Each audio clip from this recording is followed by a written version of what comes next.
Hi everyone, hope everyone's doing fine today. Here is Abdul, and today we have another comparison video.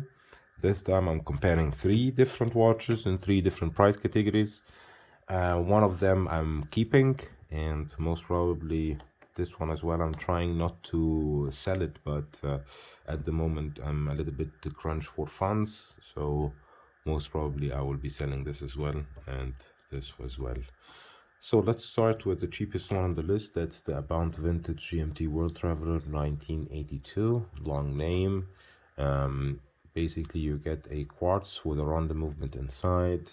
So Swiss movement. The watch is designed in Denmark, most probably constructed in China. And you get this Jubilee style bracelet, milled clasp, 24 clicks bezel, a little bit loom on the hands and the pips and on the GMT hand, and you get to pay 399 for this watch with a screw down crown, 100 meters water resistance.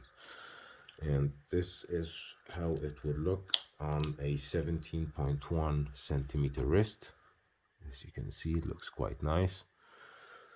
And yeah, that's basically my quartz GMT. I wore it also several weeks, every day on the wrist to get a feel of it, and I have to say I really liked it as well.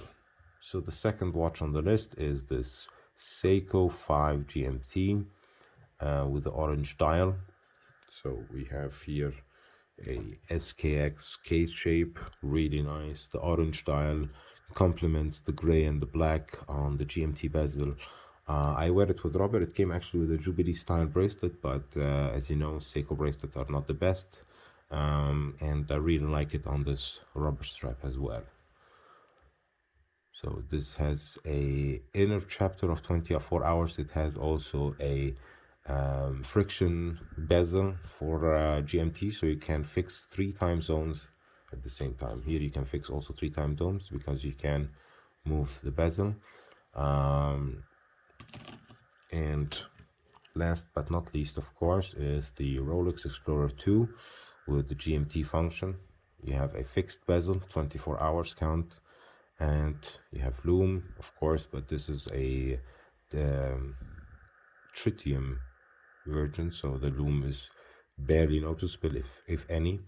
You have a really nice case shape, and you get, of course, the oyster bracelet with that watch, but as you can see, I'm wearing it on a leather strap. So what would be the reasoning behind me comparing these three is just to show you that to have a GMT watch, you could have something like this with a GMT bezel that is, let's say, bi-directional. You can have something like this with a friction bezel, or you can have even a fixed bezel like that with the 24 hours. Here the advantage is I can move the GMT hand individually, so I can just put the crown and move the GMT hand.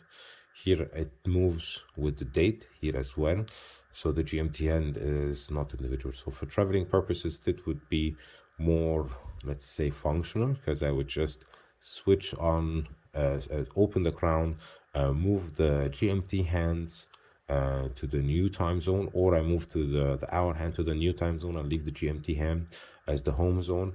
While here I can move the GMT hand, but it's not that it jumps 1 hour. Here I move it freely, here I move it freely, so I have to be very careful where I put it. So basically I can maybe set it up at the 12 o'clock and move the GMT hand to 1 o'clock, so it's +1, or 2 o'clock as +2.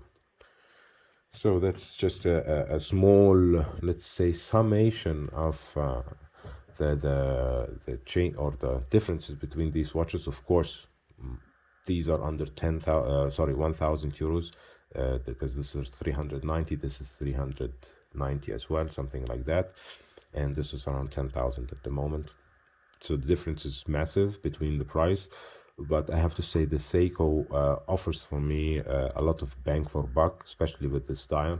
That's why I'm really trying not to sell this one, because I really like the dial, and I like the case construction, everything about the watch. Anyways, thank you so much for watching. If you do like this kind content, please be sure to leave a like, also hit the subscribe button, and hopefully we see you in the next one. Bye bye everyone.